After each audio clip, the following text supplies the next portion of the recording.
Here's a little video to show you how to get some extra practice in MyMathLab. So I'm here on the MyMathLab homepage. I'm going to go over here to the left-hand menu and click the words Study Plan. Okay. So what the study plan is a practice area where they dump a whole lot of MyMathLab problems, stuff similar to what you'd see on your homework. Now, when you first click on it, it doesn't look like much, like, oh, multiply and divide fractions, add and subtract fractions. Oh, that's kind of old stuff. But if you need to review any of this, this is actually a pretty handy thing. Okay, so you can practice all the way back to like fraction operations there, as you can see. To get to the calculus stuff though, go to this bar up here. It says recommendations, progress, and all chapters. Click all chapters, and that'll open up the whole textbook for you, all of the material that's available.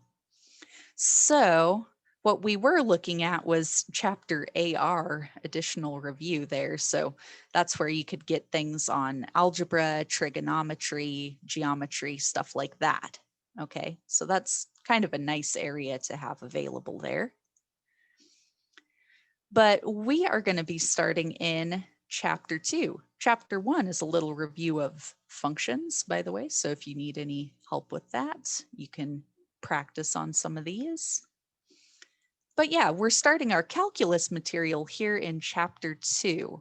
Now, if you expand one of the sections, like click the little plus sign here next to section 2.1, you can even see the individual topics that are covered in that section. So, like here, solve applications involving rates of change. If you click on that, it's going to give you one practice problem, because over here on the right, it says 0 out of 1. That means you've done 0 out of 1 practice problem. Okay. Oh, well, let's see. They actually have more than one practice problem here.